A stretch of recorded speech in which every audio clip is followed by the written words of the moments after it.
and this is VD by Pete Malicki, the story of a 30-something-year-old named Sophie who is usually lonely on Valentine's Day.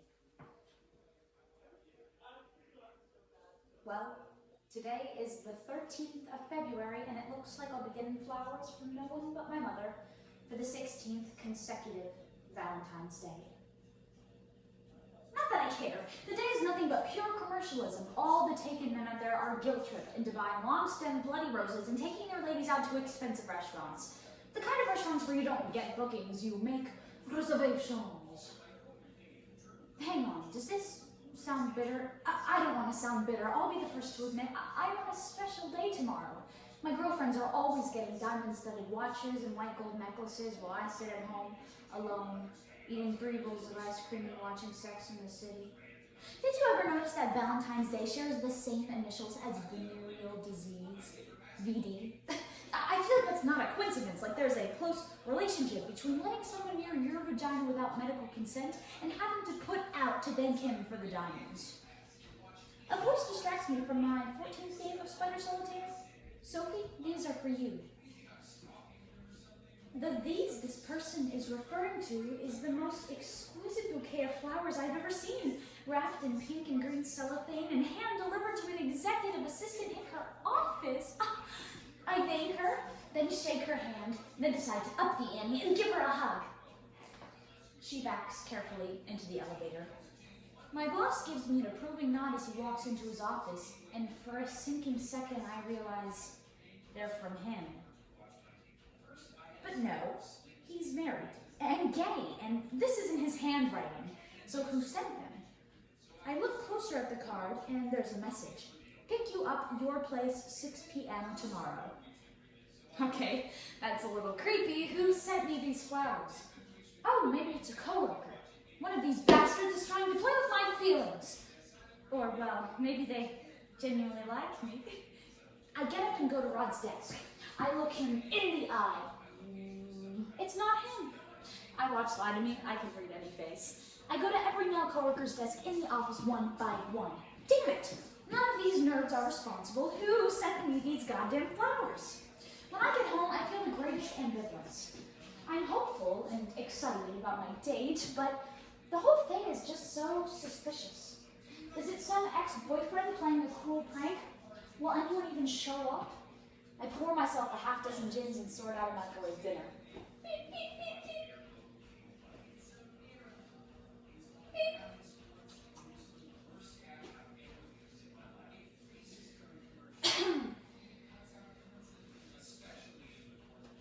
You know, you probably won't believe this, but I've had a boyfriend every year for the past 6 years. The thing is, they always dump me before Christmas. My birthday's in January, so they're probably sitting there thinking, Christmas, birthday, Valentine's Day, I can't commit to 3 gifts in 3 months. I pour myself another 2 gins. How many is that? 3?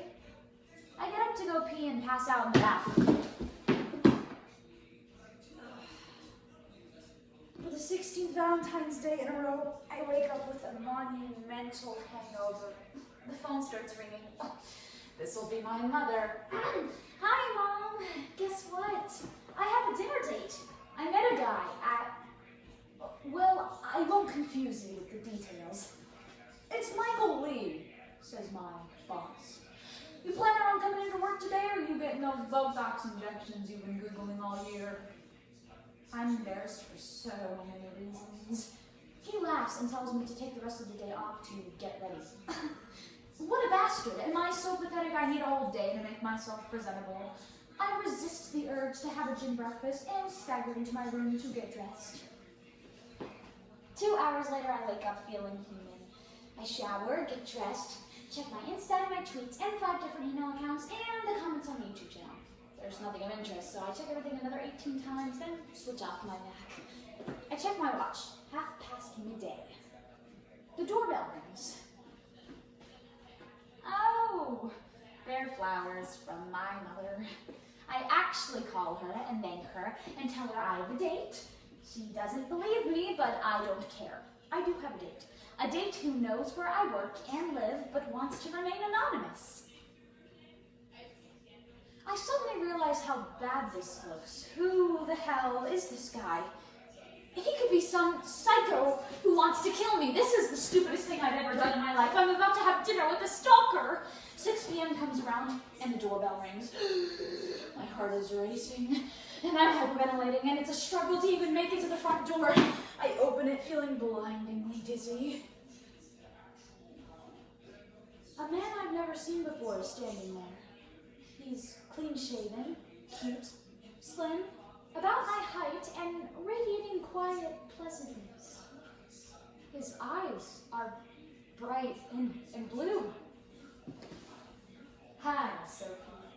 You're probably wondering who I am. I managed to nod. We actually went to the same school. You were 3 years below me. I tracked you down through a mutual friend who I swore on the Bible I would not name. His calm manner relaxes me. What's your name, I ask? Dan Hunsford. He takes my hand and leads me out to the car, even opening the door for me. The date passes by in a blur of nerves, but I quickly realize that Dan Hunsford has no intention of killing, raping, scamming, or religiously converting me. He's a perfect gentleman who drives at the speed limit, makes eye contact, listens to all my nervous babble, and even buys me lobster. Polite, charming, and perfect in every way.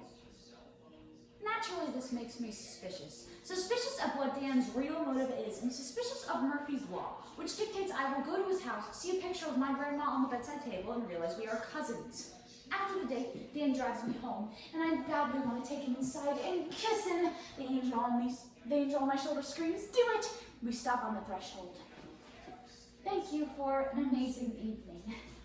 Thanks for coming. I was worried I'd scared you. No! Well, a little. But luckily for you, I'm desperate enough to go on dates with complete strangers. There's an awkward pause. So, what's wrong with you?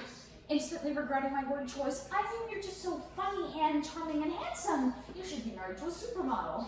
Dan smiles with a hint of sadness. Before I answer that, may I kiss you? I didn't actually say hell yeah out loud, but from the way I'm leaning forward with my lips puckered, the comment would be fairly superfluous. We kiss passionately, and I'm about to ask him to come inside when he says, I was born a woman. And there it is. There's the something I knew he was hiding. Damn you, Murphy! Dan says, I'm sorry, and turns to leave. Instinct makes me grab for his shoulder. His slender, feminine shoulder. Don't you think you should have told me? The question is more or less a reflex, but Dan snaps. Told you. I told you within 2 hours of meeting you. You think it should be my introductory line? Hi, I'm Dan. I used to be a chick, but I always felt like a man trapped in a woman's body, so I chopped off my tits and take bucket loads of hormones. It would take me all night to tell you what they did down there. After an evening of politeness and charm, this outburst hits me like a slap in the face. In a fury, I unlock the front door, step inside, and slam it shut behind me.